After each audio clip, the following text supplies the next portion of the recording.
So our today's topic is Reynolds number। पिछली class में हमने स्ट्रीमलाइन एंड टर्बुलेंट फ्लोस के बारे में पढ़ा था, लैमिनर फ्लो के बारे में पढ़ा था और उसमें बात की थी क्रिटिकल वेलोसिटी की। कोई भी लिक्विड की जब क्रिटिकल वेलोसिटी से कम होगा, जब लिक्विड वेलोसिटी, तो वो स्ट्रीमलाइन फ्लो होगा, कम और इक्वल, और लैमिनर फ्लो में भी काउंट होगा। अगर क्रिटिकल वेलोसिटी से लिक्विड का फ्लो ज्यादा हो जाएगा तो टर्बुलेंट फ्लो है। उससे आगे हमारा टॉपिक चल रहा है वो रेनॉल्ड नंबर। रेनॉल्ड नंबर क्या है? ये एक डायमेंशनलेस पैरामीटर है। क्या है? एक डायमेंशनलेस पैरामीटर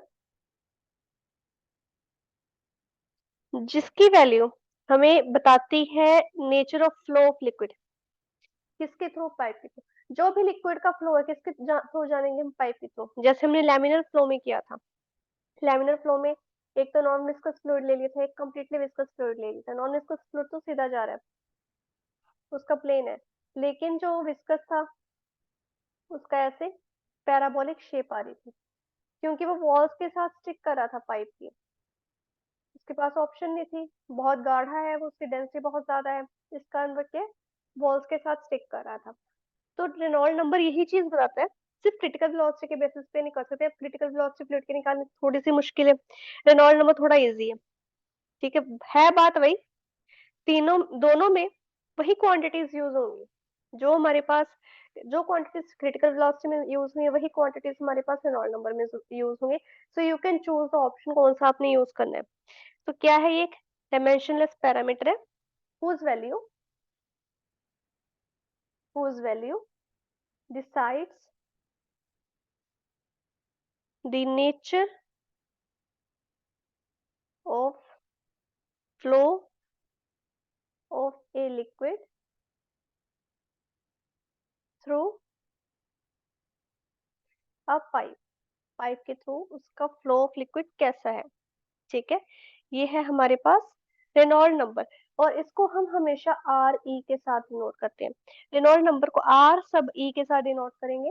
उसका फॉर्मूला होता है, फॉर्मूला देख लो, rho V D upon eta. Now what is rho? Rho हमारे पास है डेंसिटी ऑफ लिक्विड। डेंसिटी किसकी? पाइप की क्या लिक्विड की? लिक्विड की, क्योंकि हमारी बात हो रही है लिक्विड से। ठीक है, वी क्या है? वी की वी है velocity of liquid. Velocity of liquid. D है diameter of pipe. Diameter of pipe. और इतना हमारे पास आ जाएगा कोफिशिएंट ऑफ विस्कोसिटी। ये तो हमें पता है, विस्कोसिटी से रिलेट कर रहा है हमारा कोफिशिएंट ऑफ विस्कोसिटी। अब रेनॉल्ड नंबर क्यों इंपॉर्टेंट माना जाता है, या उसकी क्या विशेषता है, क्या इंपॉर्टेंस है? देखिए, जो रेनॉल्ड नंबर है इसकी वैल्यू अगर, ध्यान दो, अगर रेनॉल्ड नंबर की वैल्यू लाई करिए 0 to 2000 के बीच में, 0 to 2000 के बीच में अगर लाई करिए, तो लिक्विड फ्लो कैसा होगा? या तो स्ट्रीमलाइन होगा, या तो स्ट्रीमलाइन होगा, या लैमिनर होगा। क्योंकि क्रिटिकल वेलोसिटी में भी यही था, अगर लिक्विड वेलोसिटी क्रिटिकल वेलोसिटी से कम है तो इक्वल, कम है इक्वल है तो स्ट्रीमलाइन, अगर कम ही है तो लैमिनर है। ठीक है, तो वो हमें देख के पता चलता है कि विस्कोसिटी कैसी है। विस्कोसिटी से पता चलता है कि वो स्ट्रीमलाइन जाएगा कि लैमिनर जाएगा। ठीक है, पर स्टिल हमें आइडिया हो जाता है। सेम चीज हमारे पास रेनॉल्ड नंबर में आ रही है, बट इसमें हमें एक रेंज दे दी है। क्या रेंज है? 0 to 2000 के बीच में तो स्ट्रीमलाइन या लैमिनर होगा। तो अगर इसकी वैल्यू ग्रेटर देन, सॉरी, अगर इसकी वैल्यू ग्रेटर देन 3000 है, अगर इसकी वैल्यू ग्रेटर देन 3000 है, तो पता है ये कौन सी ऑप्शन बची है? Turbulent. Then the flow of liquid is turbulent. ये बेसिकली हमें फ्लो ऑफ लिक्विड का नेचर बताता है, कैसा स्ट्रीमलाइन है, लैमिनर है, टर्बुलेंट है, वगैरह वगैरह। अब देखिए, एक तो हमारे पास रेंज आ गई 0 to 2000, एक हमारे पास आ गई 3000 से ऊपर। दैट मीन्स जो 2000 to 3000 है, तो रेंज है 2000 to 3000, उसमें कुछ अलग चीज हो रही है। इसमें कुछ अलग चीज हो रही है। क्या चीज हो रही है? जो फ्लो ऑफ लिक्विड है वो कैसा होगा? अनस्टेबल होगा। कैसा होगा? अनस्टेबल। अनस्टेबल मतलब कभी ये लैमिनर में चेंज हो जाएगा, कभी ये टर्बुलेंट में चेंज हो जाएगा, कभी टर्बुलेंट में होता हुआ लैमिनर में चेंज हो जाएगा। ठीक है, कि ये डिसाइड नहीं कर पा रहा है कि मैं किस तरफ जाऊं, मैं टर्बुलेंट वाले फ्लो में जाऊं, मैं लैमिनर वाले फ्लो में जाऊं। ठीक है, तो अगर मुझे एग्जैक्ट वैल्यू पता चल जाए लिक्विड की कि हाँ जी टर्बुलेंस से सेट हो रही है, एग्जैक्ट वैल्यू, अगर मुझे वो एग्जैक्ट वैल्यू पता चल जाए तो मैं उसको कह दूंगी कि हाँ जी इसका रेनॉल्ड नंबर मैंने निकाल लिया। अब इसकी कुछ फिजिकल सिग्निफिकेंस भी होती है रेनॉल्ड नंबर की। वो फिजिकल सिग्निफिकेंस क्या है कि मान लो मेरे पास बहुत ही पतली सी पाइप है या बहुत ही पतली सी ट्यूब है। ठीक है, बिल्कुल पतली ट्यूब है और उसका एरिया है ए। ठीक है, इसका एरिया है, एरिया क्रॉस सेक्शन है ए। मान लो जो लिक्विड है वो फ्लो कर रहा है थ्रू इट, इसके बीच में से फ्लो कर रहा है थ्रू वेलोसिटी वी। ठीक है, और फॉर अ टाइम इंटरवल, मतलब कि इतने टाइम पे जब ये फ्लो करा, मतलब कि डेल्टा टी टाइम में वी वेलोसिटी से निकल गया। तो मान लो इसकी जो लेंथ ऑफ लिक्विड आएगी अब मेरे पास, यहाँ पे जो मेरे पास लेंथ ऑफ लिक्विड आएगी, लेंथ निकालें मतलब कितनी लेंथ में से लिक्विड निकल के गया इतने टाइम में, क्या आएगी वेलोसिटी इनटू कितने टाइम इंटरवल में गया, डेल्टा टी।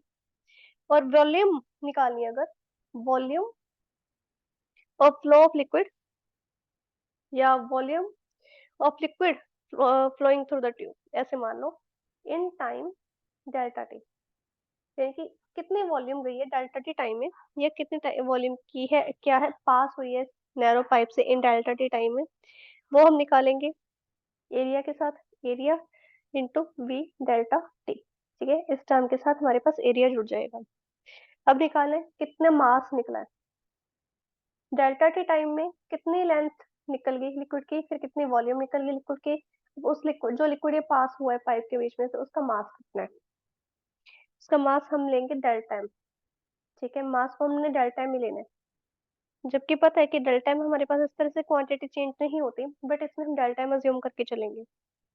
ठीक है, वो कैसे है कि वॉल्यूम टाइम्स डेंसिटी, करते आ रहे हैं ग्रेविटेशन चैप्टर से। ठीक है, अब वॉल्यूम मेरे पास कितनी आ गई थी यहाँ पे ए V delta T into density क्या आएगी रो। अब देखो ये सारा कुछ हो गया, तो मास आ गया, दैट मीन्स इसके ऊपर अब फोर्स कितने लगे, फोर्स कौन से लगेगी, inertial force. Inertial force means obviously inertial way में ही जा रहा है, सारा का सारा फ्लो जो है इनर्शियल फॉर्म में जा रहा है, तो इनर्शियल फोर्स जो एक्ट कर रही है per unit area, per unit area ही हमने लेना है। तो इनर्शियल फोर्स में ले रही हूँ, इनर्शियल फोर्स को हम इसमें प्रेशर के टर्म्स में भी कह सकते हैं, कितना प्रेशर लग रहा है। ठीक है, that will be F upon A, per unit area F upon A. ठीक है, एफ अपॉन ए आ रहा है। देखिए फोर्स को हम क्या लिख सकते हैं, फोर्स को हम और क्या लिख सकते हैं, rate of change of momentum, force को लिख सकते हैं rate of change of momentum. याद है, याद है कि नाइन्थ क्लास में पढ़ा था फोर्स को हम rate of change of momentum करते, प्लस वन में भी हमारे पास बहुत सारे ऐसे चैप्टर्स आए हैं जो कि नाइन्थ क्लास पे डिपेंड थे, नाइन्थ और टेंथ क्लास पे। ठीक है, तो याद होना चाहिए आपको ये चीज की फोर्स क्या होती है, हमारे पास rate of change of momentum होती है।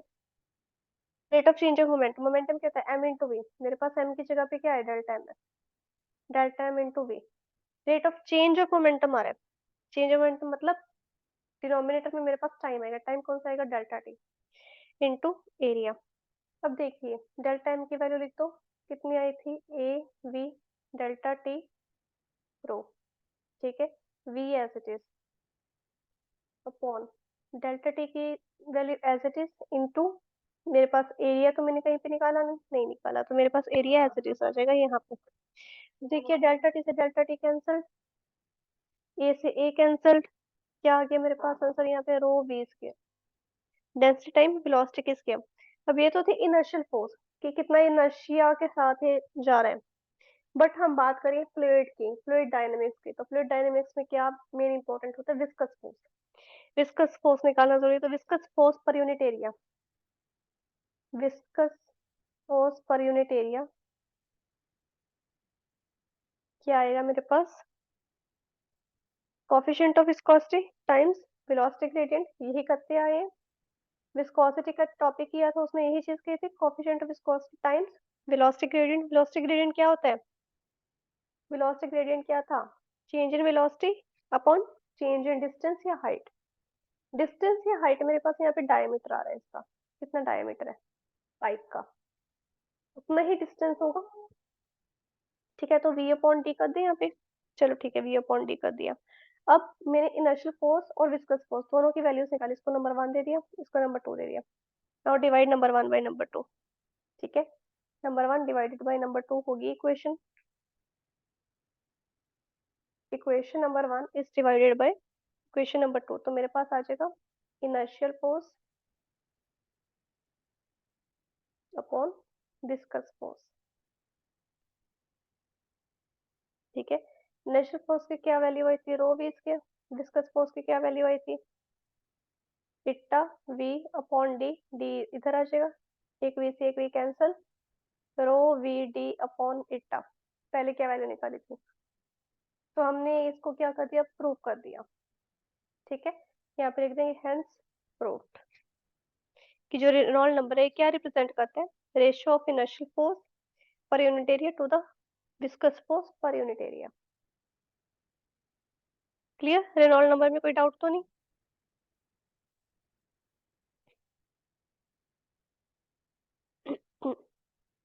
ठीक है, अब इसके कोई यूनिट्स है?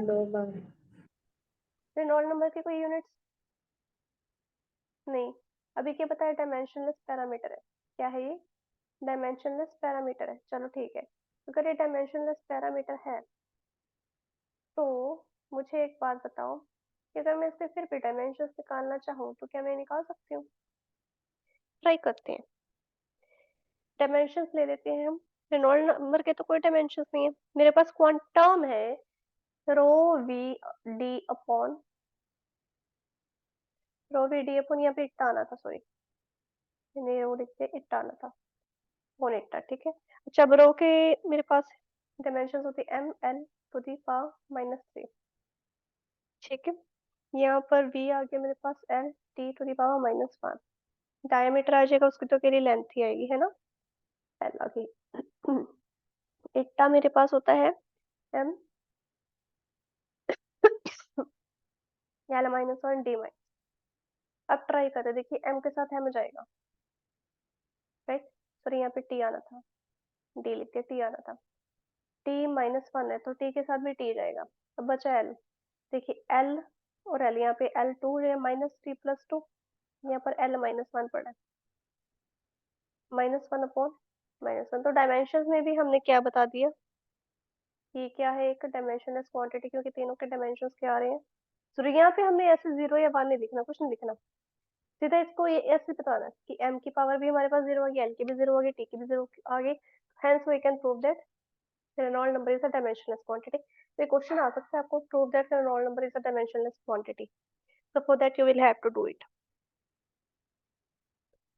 ठीक है, अब आगे आते हैं नेक्स्ट टॉपिक जो मैंने पहले लिख रखा है, दैट इज आइडियल फ्लूइड। अच्छा, आइडियल गैसेस वाला टॉपिक तो भी आपने किया नहीं होगा केमिस्ट्री में, लेकिन आइडियल गैसेस के ना हम इक्वेशन रखते होते PV is equals to NRT.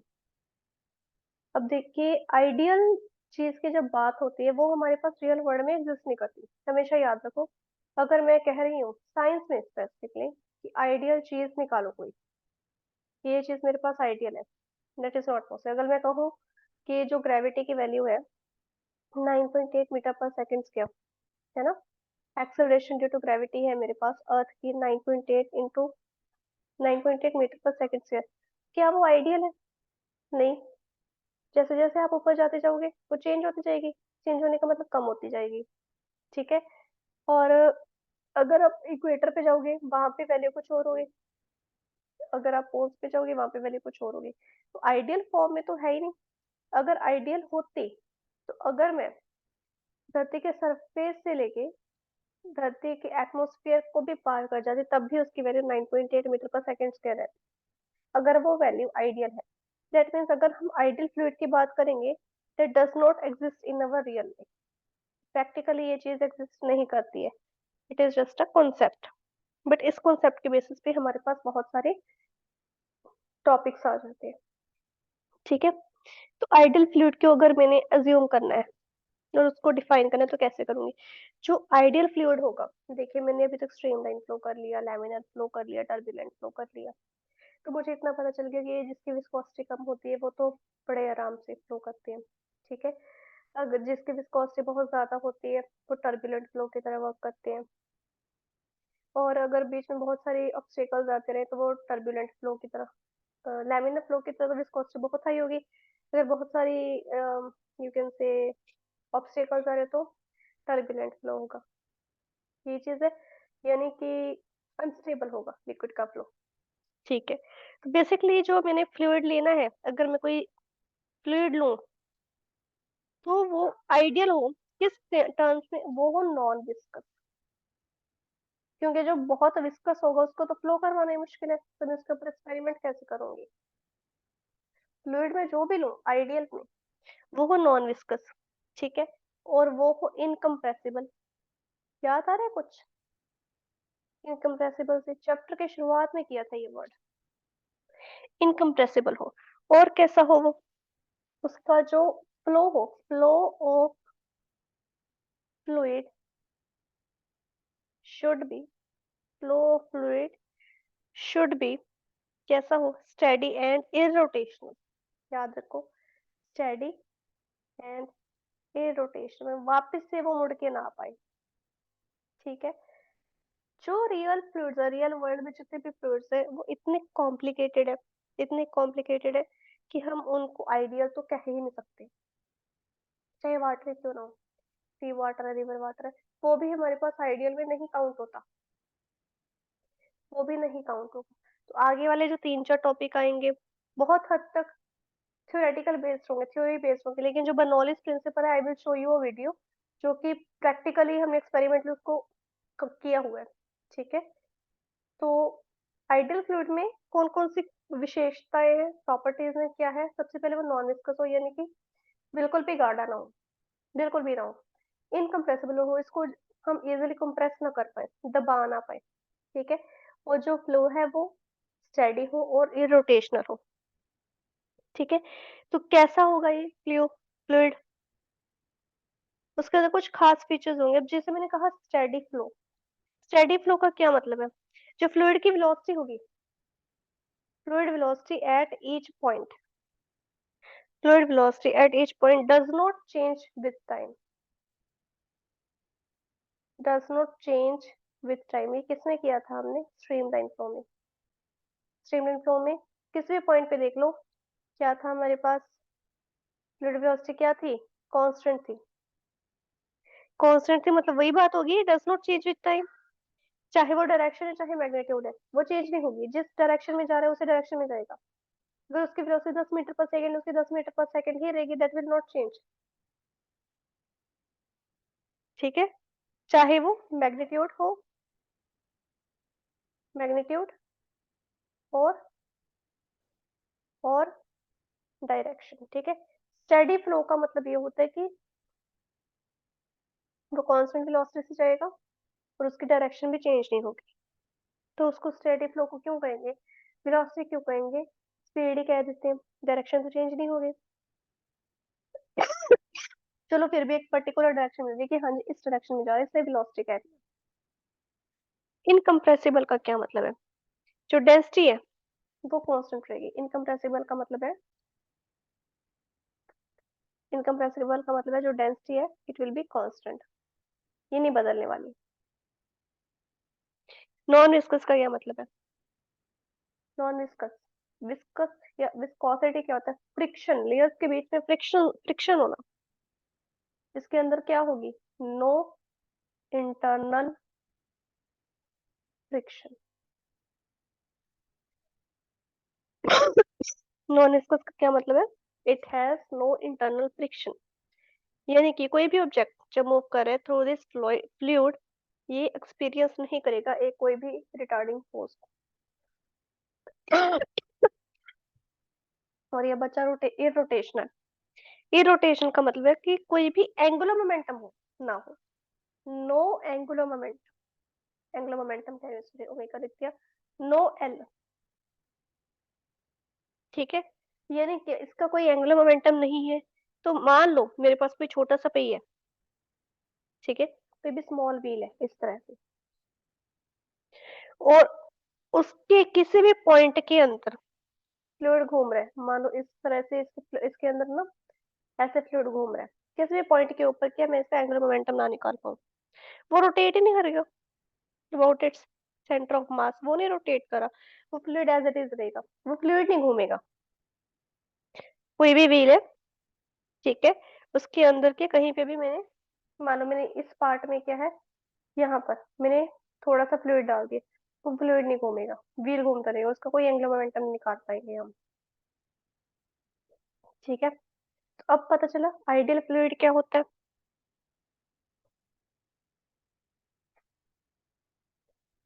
अब इसके बेसिस पे ना एक टर्म करते हैं हम, इक्वेशन, इक्वेशन ऑफ कॉन्टिन्यूटी।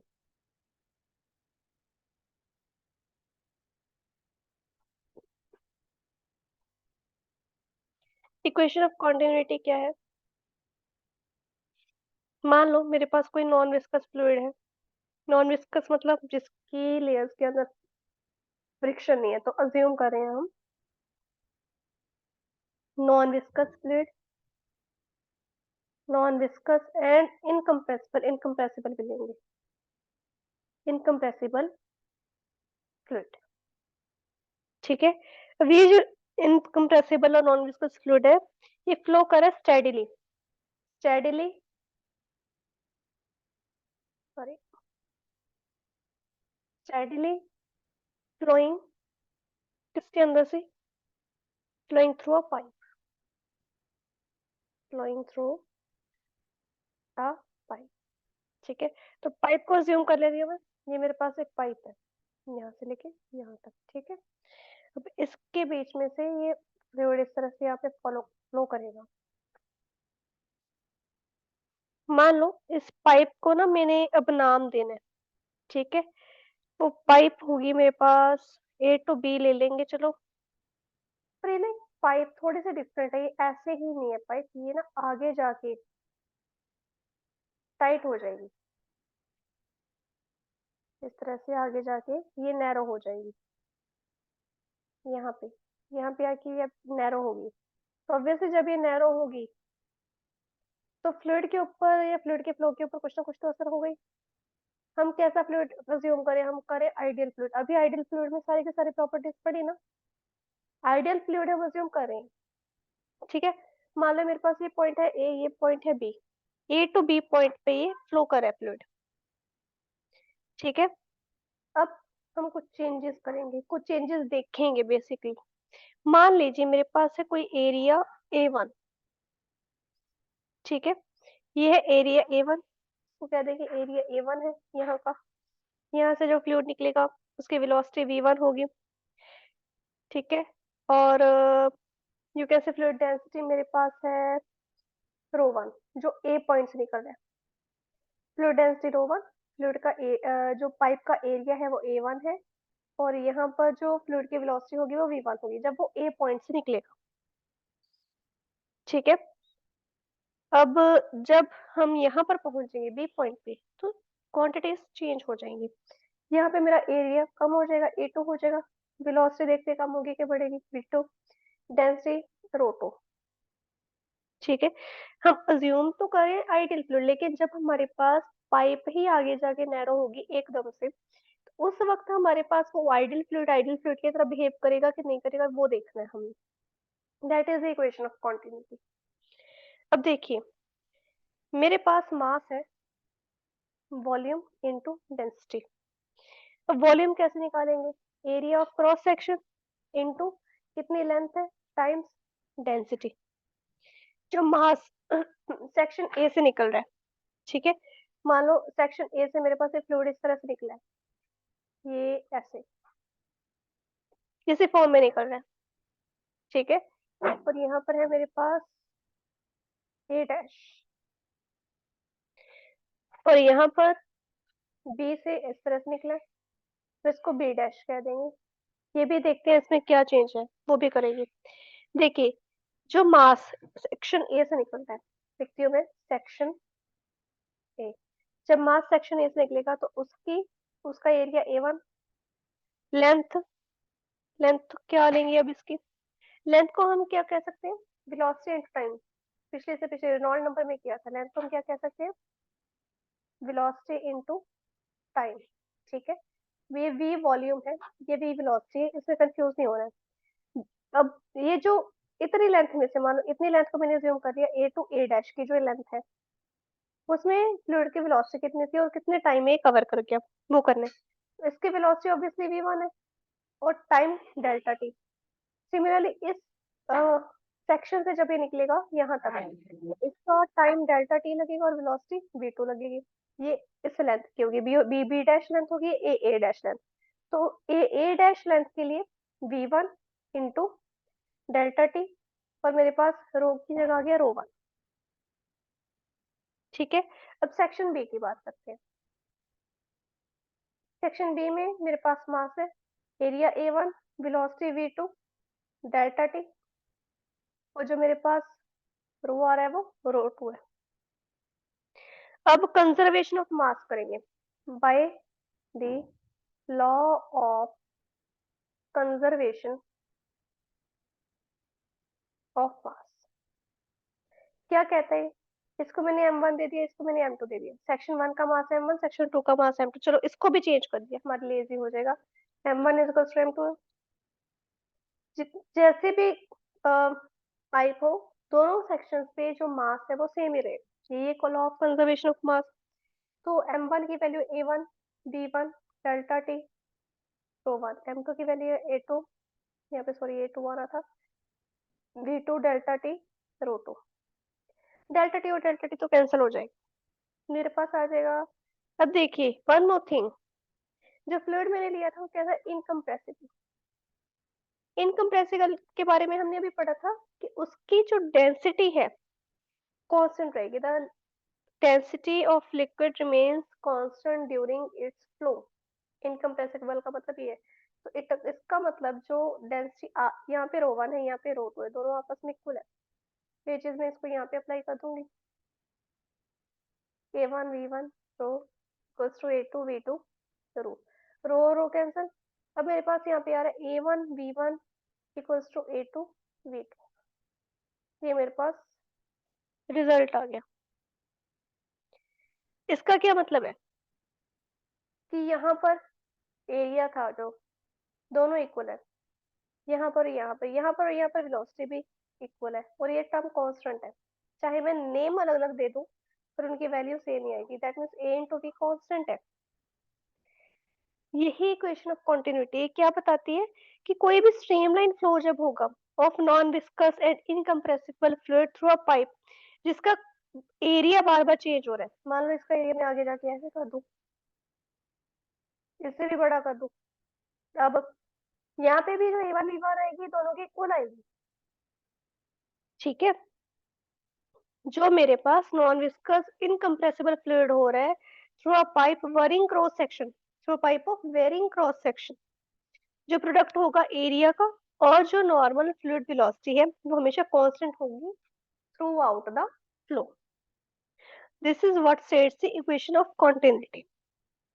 ठीक है, ये जो equation of continuity, it is a special case, it is a special case of conservation of mass. ये फ्लूइड्स में देखने को मिलती है। It is special case of conservation of mass. Conservation of mass हम सॉलिड में भी करेंगे, फ्लूइड्स में हमारे पास लिक्विड और गैसेस के लिए ये आ गया। ठीक है, और इक्वेशन ऑफ कॉन्टिन्यूटी हमें एक चीज और बताती है। इक्वेशन ऑफ कॉन्टिन्यूटी हमें इस चीज से ये बताती है जब area is inversely proportional to velocity, या मैं कह दूं velocity is inversely proportional to area. ठीक है, बात तो वही है कि जो लिक्विड वेलोसिटी है किसी भी सेक्शन ऑफ पाइप पे, वो inversely proportional to the area of cross section of the pipe. तो जैसे हमारे पास, आपको पता है पीवीसी पाइप होती है, पीवीसी पाइप पता है ना? जो हमारे पास पीवीसी पाइप होती है उसमें से जब पानी निकलता है, उसकी जो पानी की स्पीड है वो इमर्ज करती है पीवीसी पाइप में से, वो इंक्रीज हो जाती है जब हम उसके आउटलेट को प्रेस करते हैं, यानी कि जो उसके एंड को यहाँ पे मैंने बंद कर दिया, यहाँ से पानी निकल रहा है, तो पाइप के अंदर प्रेशर बढ़ता जाएगा, ठीक है, और इसके कारण इसका ऑब्वियसली एरिया क्रॉस सेक्शन भी रिड्यूस हो जाएगा, ठीक है। अब एक चीज और है, why does deep water run slow, ये बहुत इंपॉर्टेंट टॉपिक है। Why does deep water run slow. देखिए जो झरने होते हैं ना, हो सकता है आपने झरने वगैरह देखे हो, झरनों में से पानी ना बड़ी स्पीड से नीचे गिरता है ऐसे, वो डीप नहीं होता। झरना जो होता है उसके इतना वाला पार्ट डीप होता है, लेकिन उसके ऊपर वाला पार्ट ये डीप होता। तो इसलिए जब वैसे फ्लो कर रहे होते हैं, पानी जो फ्लो करता है बहुत तेजी से गिरता है, ठीक है, पीछे वाला सारा पार्ट नहीं डीप होता। अब एक चीज आपने शायद देखी होगी इंटरनेट पे, कि कुछ लोग क्या झरनों के ऊपर आते हैं, यहाँ पे इस पार्ट पे वो जंप करते हैं और वो झरने से नीचे नहीं करते, क्योंकि वो यहाँ पे स्टक हो जाते हैं, ठीक है। इस एरिया में, डीप एरिया में वो यहाँ पे हो जाते हैं और वो नीचे नहीं जाते, गिरते नहीं है नीचे। It is quite risky, but हाँ कुछ लोगों ने इस चीज को प्रैक्टिकली प्रूव कर दिया, अभी तक ये थियोरेटिकली प्रूव था। टॉपिक तो हमारा ये है कि डीप वाटर फ्लो क्यों रन करता है। देखिए जैसे ही पानी की गहराई बढ़ती जाती है, मान लो ये मेरे पास रिवर बेड है, पानी की गहराई जब बढ़ती जा रही है रिवर में या स्ट्रीम में, अ, जो मेरे पास एरिया क्रॉस सेक्शन है ना, वो भी बढ़ रहा है। दैट मीन्स जिसका वेलोसिटी, अब देखिए एरिया बढ़ रहा है, एरिया बढ़ रहा है, वेलोसिटी क्या होगी, रिड्यूस होगी, सीधा से सीधा इक्वेशन ऑफ कॉन्टिन्यूटी से लिंक कर रहे हैं। क्या कह रहे हैं, जितनी ज्यादा मेरे पास डेप्थ होगी पानी की, उतना ही ज्यादा मेरे पास क्या होगा, एरिया ऑफ क्रॉस सेक्शन।